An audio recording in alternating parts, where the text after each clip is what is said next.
World Warriors. That's right. Welcome back to another episode of Another Fight is Coming Your Way, where we cover any and all things Street Fighter related. And boy oh boy do we have some gigantic news to talk about. You could say. Absolutely. That's right. The crazy buffalo himself, Balrog, has been revealed to be a part of the June release for Street Fighter V, along with Ibuki. Although it's a bit paradoxical because it is the June release coming out on July 1st.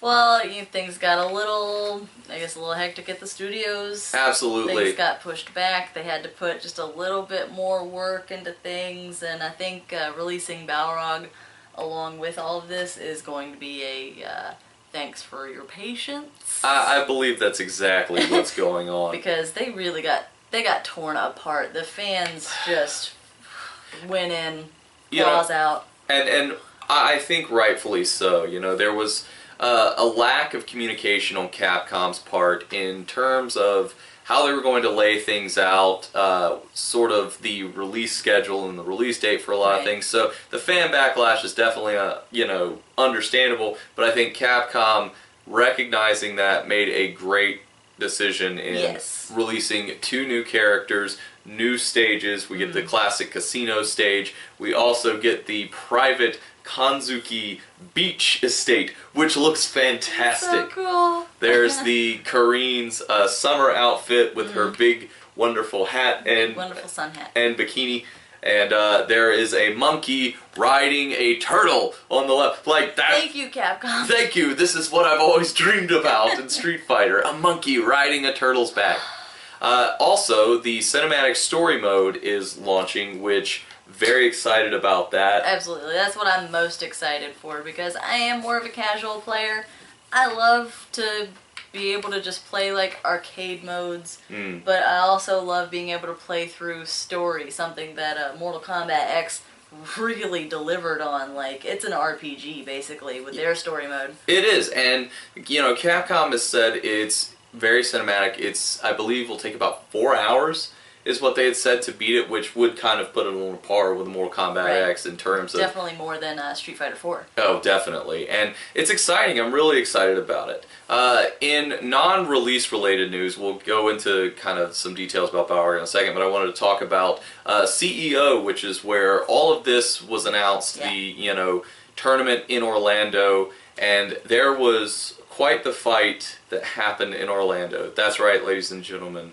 Austin Creed, a.k.a. WWE's Xavier Woods, part of the World Tag Team Champion, faced off with the greatest pro wrestling video game Street Fighter on the planet, the Cleaner, Kenny Omega. They finally got to face off, and Kenny cleaned up. No lag.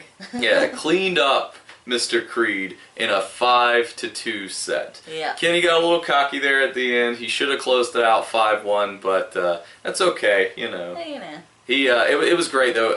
Of course I'm joking, we're big fans of Austin's as well, and it was really cool to see these two guys, just how passionate they are about the game, how passionate they are about being a part of the fighting game community. They're friends. And really connecting everybody with it as well. Absolutely. It's really cool to see, celebrities outside of the fighting game community having a presence and contributing to the community. I think it's really great, and it just spreads awareness for the entire community. It's really positive, and it's really cool to see stuff like that. So yes, absolutely. Nothing but good things, Yeah. So in terms of Balrog's design, I don't think this is too far and away from something we've seen in the past from him. Oh yeah, definitely. It's just like with Guile, they give you everything you expect, everything, if you are a Balrog fanboy or girl, I think he's right on the money. I do right too. on the fight money, if you will. Wow. My fight money! No, I love the intensity of his face. I love the ripped sleeves on his boxing robe. I like how he keeps the hood up.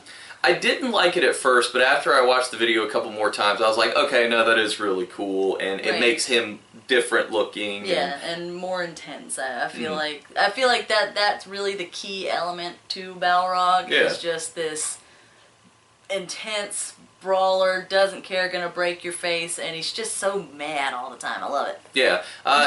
Would you have done anything different with the design, or do you think it was a pretty good change? I think it was a pretty good change. Like I said, I like it. I like the look of it. I like the way it looks when he moves. It's just, it works. It works. Yeah. For me, if I would have done something different, and I guess looking at some of the other cast like Dalsum and the battle costume for Ryu, I would have given him a beard. I would have also made him look a little more like Mike Tyson in the late 80s, where I would have given him the black trunks, the black boots with no socks, and maybe like a thick beard. Kind of throw in like a little bit of like Kimbo Slice into that. A known real life brawler. I think that's something that they could have incorporated. Yeah, that would have been nice. Maybe a mohawk, maybe shave his head bald, but like I said, kind of work a compromise between those two looks. But again, looking at a couple of the other characters having facial hair, I was like, I guess they didn't want it to be Street Fighter V Harry mode. So, but I like the look. He looks pretty straightforward in terms of his abilities and everything. I think it's cool that he'll be able, his skill is the ability to dodge projectiles and use that to link into combos, making them longer. Because that's what a boxer would do. Absolutely. The description of it was he's able to get inside and do things differently. So I think it'll be really cool because, as an Alex player, you can struggle sometimes getting inside on like a Shoto or even Dalsum to an extent, or Charlie Nash, because just that fireball keeps you zoned out, but it looks like he's going to be able to circumnavigate that. So it's pretty cool. I love the redesign of the classic stage. Oh yeah, that was really nice. The air base. Yeah, it's really, really cool. I also like that he had kind of like a belt buckle that had the buffalo on it. That was really cool. Nice. His gloves, of course, are the Shadaloo gloves. Right, and it's a Shadaloo casino, which was a nice touch. Yeah, absolutely. Because he is one of the four kings. Yes, of Shadaloo. So, not only did we get a peek at Balrog, we got a peek at the final two DLC characters. Would you like to start us off talking about those two characters? Well, one, I love how they did it because, you watch the whole Balrog trailer and you get the credits at the end, PlayStation, Capcom logos. Yeah, everybody's happy. And you're like, oh, okay, it's over. And then who do you hear? It's Juri! Oh my god! And she's perfect! She looks really strong.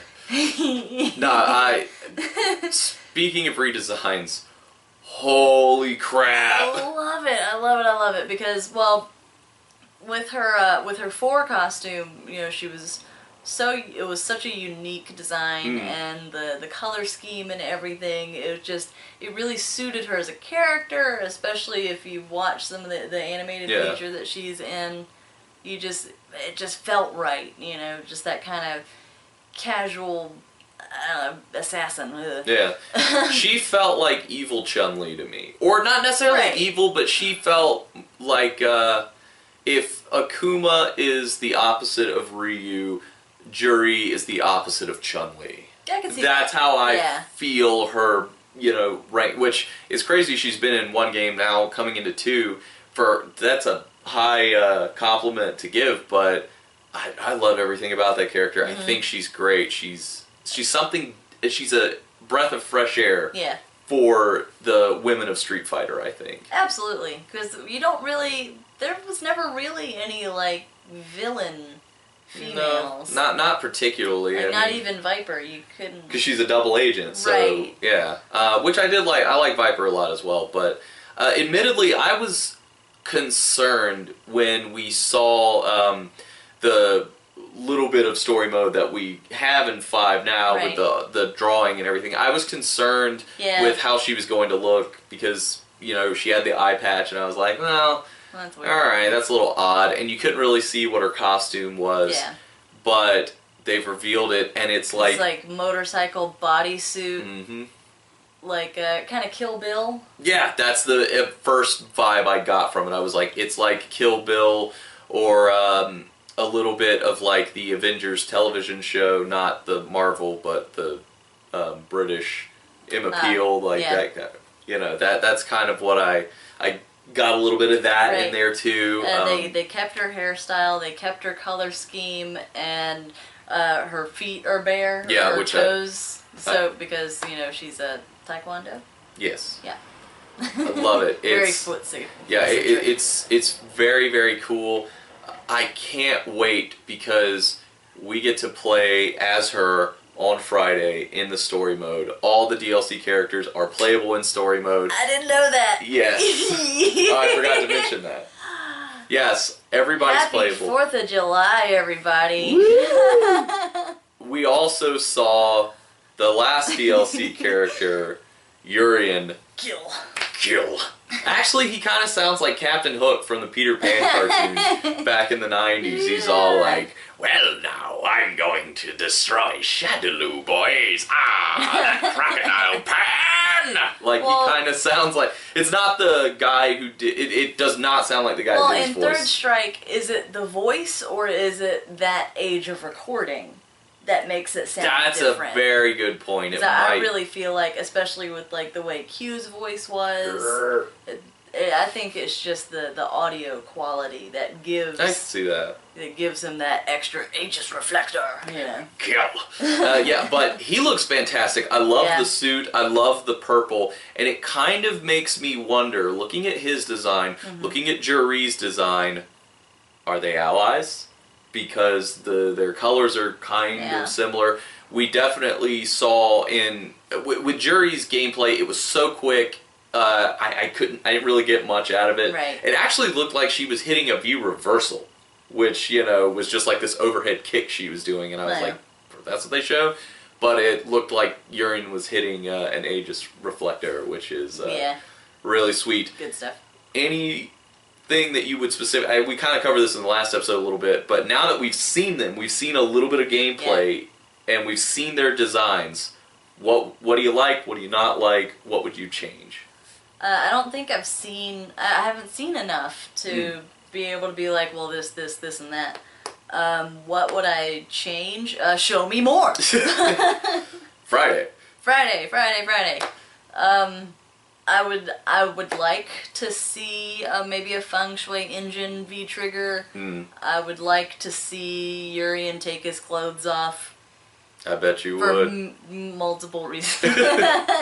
That's my hope. I hope with like either maybe his critical art, or when he goes into V-trigger would be cool if he like.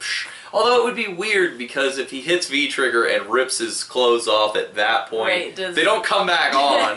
Although, you know, maybe that's okay. Maybe it's like Nakali's, because when Nakali hits his hair doesn't go back down. Right. So, well, and his never runs out. I'm thinking Urian's is going to be along the same line. I can see that. That's the kind of feeling I get, is that Urian's is going to be similar to Nakali's, and that would be the physical change, is he bursts out and he's in the banana hammock. Like changes color. Yeah, which would be really, really cool. As far as Juri, I'm with you. I think it'll be Feng Shui engine again for her V-trigger. I hope they keep everything foot centric, because that was the cool thing about her in 4 is she didn't have punches. She was Balrog with feet. Yeah. Which is pretty cool. I will say this is such a minor gripe. She doesn't have the spiked bracelets anymore. That's a minor gripe because that costume is money. I'm fine with that because it was just a little too Chun-Li. Yeah. They were really like, here's the evil Chun-Li. Right. See, look, she's got spiky bracelets. She's kind of like the female Vega. Yeah, I think that's a good description. But a little less prissy. Yeah. you look really strong. Well, he's like, ew, don't touch me with your ugly blood. And Ew, she's ew, like, ew. I'm gonna cut you open. I really enjoy Juri is easily one of my favorite characters in the series, especially when you watch like the animated series or the movie with her where she's heavily featured. I was like, she's great. Like she's so different in terms of what we've seen, like I said before. She's And just dark and sassy and fun. The tongue. Blech.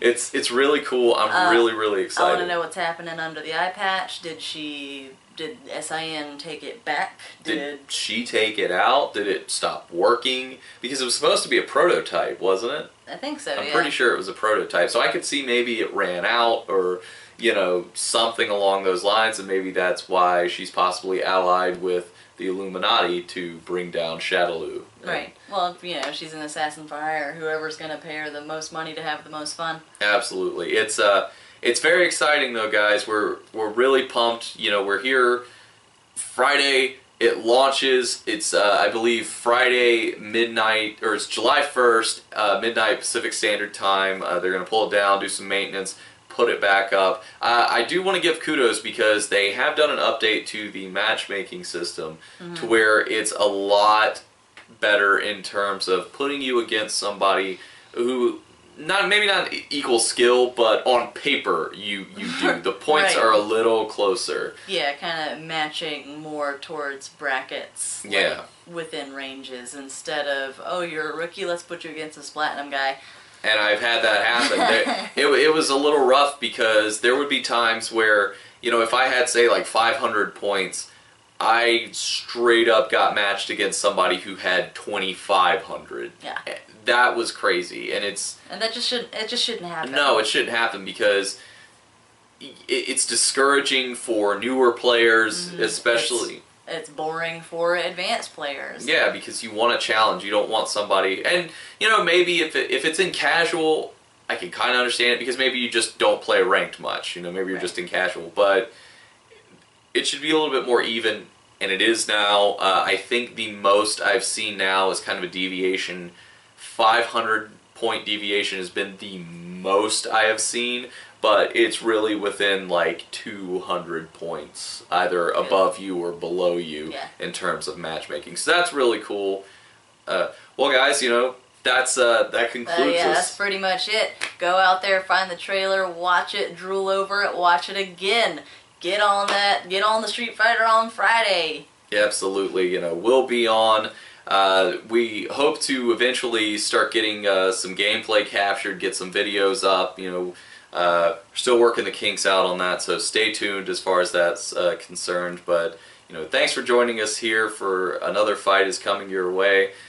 There's not a lot of Street Fighter news that we get to share, but this week has been the exception of there's been quite a lot. Well, as always, guys, you know, like the video, share, comment, subscribe, if you would be so kind. Also, follow us on Facebook, Instagram, and Twitter to keep up with us outside of the TV. And as we always say here on Tandem Fandom, if you're gonna be a fan, bring a friend. And the answer lies in the heart of battle.